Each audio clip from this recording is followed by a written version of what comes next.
परमेश्वर के धन्य नाम की महिमा हो। प्रभात मनन के सत्र 2779 में आप सभी का बड़े प्रेम के साथ स्वागत करता हूं। आइए आज को मनन के लिए हम पढ़ते हैं प्रकाशित वाक्य अध्याय 3 पद 15। मैं तेरे कामों को जानता हूं कि तू ना तो ठंडा है और ना गर्म। भला होता कि तू ठंडा या गर्म होता। लौदीकिया की कलीसिया की आत्मिक अवस्था को उस क्षेत्र के भूगोलीय स्वभाव से तुलना करके प्रभु ने समझा रहा। लौदीकिया के आसपास के शहर हियरापोलिस गर्म झरनाओं के लिए प्रसिद्ध था और आसपास के दूसरे शहर कुलुस से बर्फों से भरे शीतल पर्वतों से बहने वाले शीतल जल के झरनाओं के लिए प्रसिद्ध था। परंतु लौदीकिया में पर्याप्त मात्रा में पानी उपलब्ध नहीं। शहर में पानी का एकमात्र स्रोत भूमि के नीचे से तैयार किया गया नहर से मिलने वाला पानी था। नहर से बहकर आने वाला पानी न ही गर्म होता था न ही ठंडा। पानी शुद्ध भी न होने के कारण अक्सर जो लोग बाहर से यहाँ आते थे पानी को मुंह में लेते ही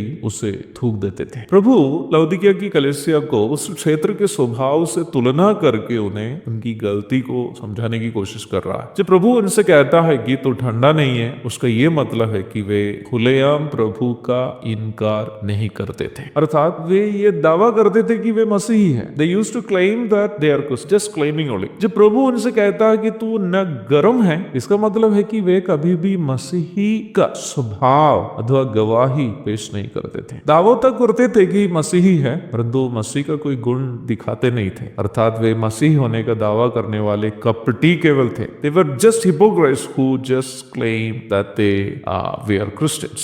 लौदीकिया के विश्वासी वहां के पानी के समान था, न ठंडा था न गर्म। पीने वालों के पेट खराब होने के अलावा कोई अन्य फायदा नहीं मिलती। प्रभु के अनुसार वे मसीह होने का दावा करते हुए खुद को ही धोखा देने वाले। इस प्रकार के मसीह लोग जिस प्रकार खुद के लिए लाभकारी नहीं है, वैसे प्रभु के लिए भी नहीं। इस प्रकार के झूठे मसीह लोग समाज में केवल अन्य लोग प्रभु में नहीं आने का एक ठोकर का कारण केवल। ये लोग स्वयं मसीह होने का दावा करते हुए समाज के सामने बुराई करते हैं और गवाही नष्ट कर देते हैं, तो समाज के अन्य लोग इन्हें देखकर मसीहत को ही नफरत करने लगते हैं। प्रभु यीशु मसीह ने कहा तो पृथ्वी के नमक हो, परंतु यदि नमक का स्वाद बिगड़ जाए वो फिर किस वस्तु से नमकीन किया जाए? फिर वह किसी का नहीं, केवल इसके कि बाहर फेंका जाए और मनुष्यों के पैरों तले रौंदा जाए। मत्ती 5:13। यदि हम मसीह होने का दावा करते हैं तो हमें हमारी जिम्मेदारी की भी जानकारी अवश्य होनी चाहिए। हमारी जिम्मेदारी क्या है? परिशुद्ध प्रेरित पतरस कहता है, इसलिए कि जिसने तुम्हें अंधकार में से अपनी अद्भुत ज्योति में बुलाया है उसके गुण प्रकट करो। पहला पतरस 2:9। हाँ यारो, हमारी जिम्मेदारी यह है कि हम अपने उद्धारकर्ता प्रभु यीशु मसीह के स्वभावों को अपने अपने जीवन के द्वारा प्रकट करें। यदि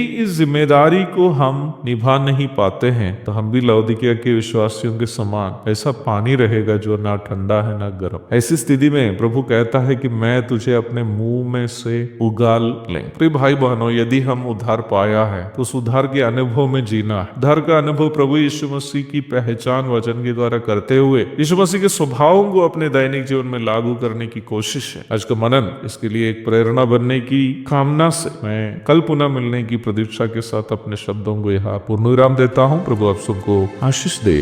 आमीन।